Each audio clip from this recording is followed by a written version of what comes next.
tous et bienvenue, je suis Sébastien, coach sportif sur coachonome.com. Aujourd'hui, on va parler de la prise de masse et surtout de l'importance des protéines dans cette prise de masse. Vous êtes de plus en plus nombreux parmi les membres, et je vous en remercie, à m'adresser vos questions concernant les protéines. D'accord? Donc, on va essayer d'y répondre, de répondre aux 3 questions les plus posées, celles que je reçois le plus régulièrement, pour essayer de clarifier les choses. Donc la première, c'est qu'est-ce qu'une protéine? Ça me semble évident qu'il faut que vous sachiez ce que c'est exactement pour savoir comment ça fonctionne. Pourquoi est-ce qu'il faut en consommer quand on fait de la musculation et surtout qu'on suit un programme d'entraînement de prise de masse? Et la question qui doit revenir le plus souvent, celle-là je dois l'avoir 2 ou 3 fois par jour, c'est combien en consommer? Combien est-ce qu'il faut consommer de protéines quand on est en entraînement de prise de masse? Et ben on va répondre à toutes ces questions point par point. Allez, c'est parti.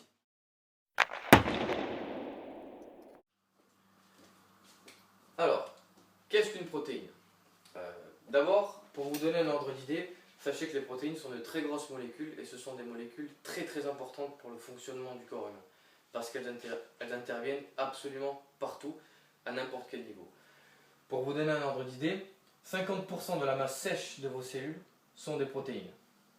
D'accord? Donc c'est vous dire l'importance qu'elles ont dans le fonctionnement du corps humain. Ce taux augmente quand on parle des cellules musculaires, mais on va y revenir. Qu'est-ce qu'une protéine véritablement? Alors si vous lisez les articles de Coach on Web, si vous suivez Coach on Web depuis un certain moment, ou que vous vous intéressez à la nutrition dans le domaine du sport, vous en avez forcément entendu parler. Les protéines sont d'énormes molécules qui sont en fait constituées d'une chaîne de molécules plus petites qu'on appelle les acides aminés. D'accord? Cette chaîne d'acides aminés va être plus ou moins grande et peut aller jusqu'à plusieurs centaines d'acides aminés reliés entre eux. D'accord? Donc les molécules d'acides aminés qui sont liées peuvent former vraiment de très très grosses protéines. Ok? On revient sur les fonctions pour que vous compreniez bien la suite, pourquoi est-ce qu'il faut en consommer.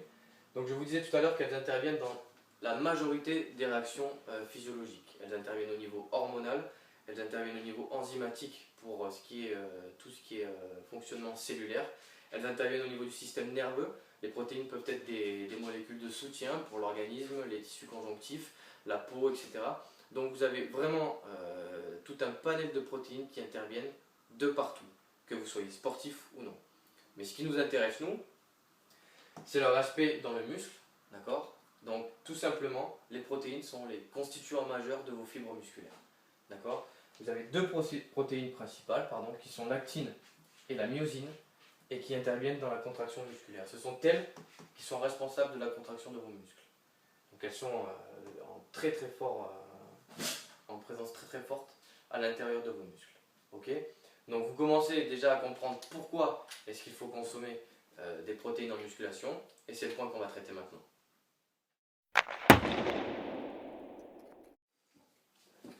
Alors, point suivant, pourquoi est-ce qu'il faut consommer des protéines? D'accord? Alors, c'est très très simple et vous allez comprendre. Il y a un phénomène qu'il est important d'assimiler, c'est le turnover.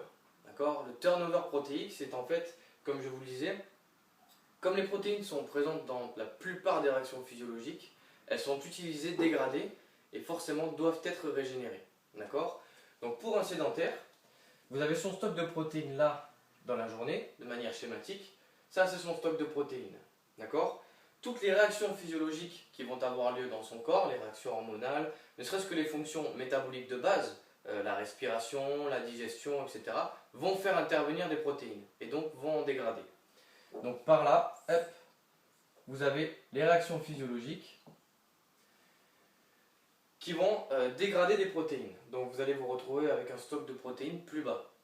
Le turnover protéique, lui, est un phénomène qui veut que le stock de protéines du corps soit toujours le même à n'importe quel moment de la journée. D'accord? Donc du coup, puisque vous avez utilisé et dégradé vos protéines pour les réactions physiologiques, vous devez les recompléter. Donc ça c'est très simple, ça se fait par l'alimentation. Voilà, c'est l'alimentation tout simplement qui va recompléter votre stock de protéines pour redevenir à ce qu'il était à la base. D'accord? Ça c'est pour un sédentaire, c'est très simple. C'est comme ça que fonctionne, je vous le répète, le turnover protéique. Okay? Ainsi toutes les protéines sont régénérées régulièrement. Mais pour un sportif c'est un peu plus compliqué. Parce qu'il est établi qu'à chaque fois que vous faites du sport et que vous avez une contraction musculaire, vous cassez la fibre musculaire. Donc vous utilisez, si vous voulez, vous détruisez des protéines musculaires qui sont l'actine et la myosine. On l'a vu tout à l'heure. Donc chez le sportif, non seulement lui aussi doit pallier à toutes ses réactions physiologiques, mais en plus il doit pallier à son activité physique, ok, au sport. Ce qui veut dire qu'en fait il détruit beaucoup plus de protéines qu'un sédentaire.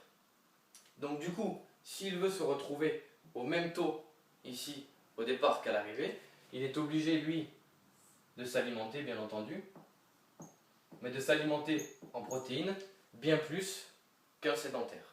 D'accord? Surtout que là, si vous voulez prendre de la masse, il faut être légèrement en surplus de protéines par rapport au turnover pour pouvoir reconstituer la fibre un peu plus que ce qu'elle a été détruite. D'accord? C'est ainsi que vous aurez une prise de volume au niveau de la fibre musculaire. Donc pour résumer, pourquoi est-ce qu'il faut consommer des protéines quand on fait du sport, surtout du sport de force, de la musculation et surtout en prise de masse?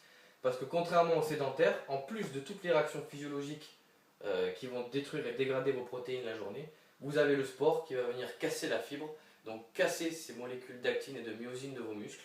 Et c'est pour ça qu'il faut pallier par l'alimentation un peu plus protéinée que si vous étiez sédentaire. Voilà. La question, le Graal pour tout le monde, c'est combien est-ce qu'il faut consommer de protéines par jour? C'est la suite. Ok, donc quelle quantité de protéines consommer quand on fait de la musculation? Pour avoir un ordre d'idée, on va toujours regarder notre exemple du sédentaire.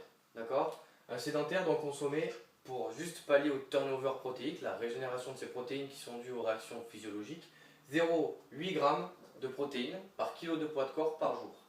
D'accord? Donc on va prendre un exemple simple avec un chiffre rond pour que ce soit plus évident.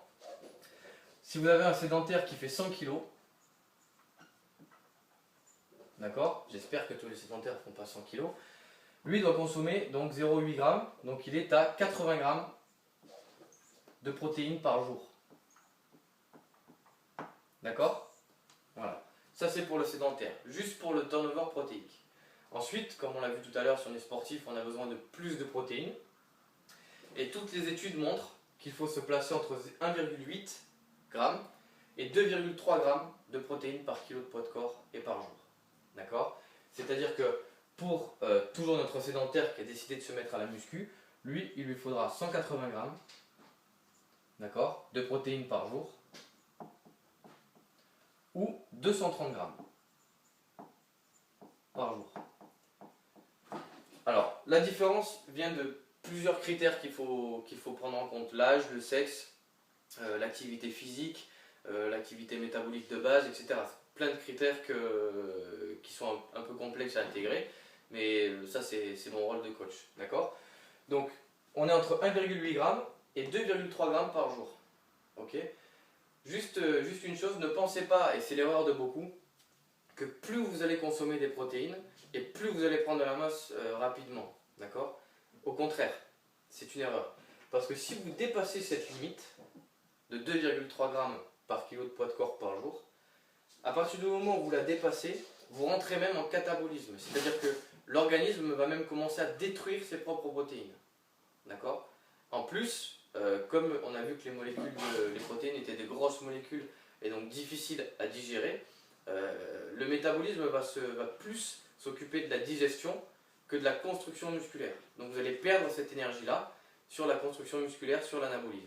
Donc ne pensez pas que si vous êtes en excès, c'est pas grave, parce que non seulement ça va ralentir votre prise de masse, mais en plus toutes ces grosses molécules à éliminer, c'est quelque chose de fatigant pour l'organisme et c'est pas forcément sain. Ok? Donc essayez vraiment de rester entre 1,8 g et 2,3 g. Ok? Autre point qu'il est important que vous sachiez, c'est que faites attention quand vous mangez un steak de 100 g, 100 g de viande en règle générale. Après, le grammage varie en fonction de la qualité et de la provenance de la viande. Mais retenez ça, si vous mangez 100 g de viande, vous n'avez que 20 g de protéines à l'intérieur. Donc tenez-en compte dans votre calcul pour calculer votre apport de protéines journalier. Et par exemple, dans un œuf, vous avez 7 g de protéines en moyenne si vous le mangez avec le jaune. Mais comme vous savez que dans le jaune, il y a les mauvais lipides font le mauvais cholestérol, pour schématiser. Vous savez que je vous conseille, moi souvent dans les programmes personnalisés, d'enlever le jaune si vous consommez trop d'œufs. Donc si vous enlevez le jaune, vous n'êtes plus qu'à 5 grammes de protéines par œuf. Ok? Donc ça, il faut en tenir compte dans le calcul aussi. Un autre chiffre pour vous donner une idée, dans le fromage blanc, 100 grammes de fromage blanc, c'est en moyenne, fromage blanc 0%, c'est en moyenne 10 grammes de protéines. Voilà, c'est à tenir compte quand ce sont des chiffres dont je tiens compte quand je fais les programmes alimentaires des gens que je suis. Voilà, on a terminé avec les protéines. Et maintenant, j'espère que vous en savez un peu plus sur les protéines et que cette vidéo vous aura aidé. Si jamais vous avez la moindre question, n'hésitez pas à me la poser. Vous pouvez me la poser directement en étant membre du site, c'est entièrement gratuit. Il suffit de vous inscrire et ensuite vous avez la possibilité de me contacter directement par mail. Si cette vidéo vous a plu, n'hésitez pas à la partager aussi. Voilà, je vous dis à la prochaine fois pour un autre article. On parlera des 3 différents morphotypes qui sont ectomorphes, mésomorphes et endomorphes. Comment faire de la musculation selon qu'on appartienne à tel ou tel morphotype. A très bientôt.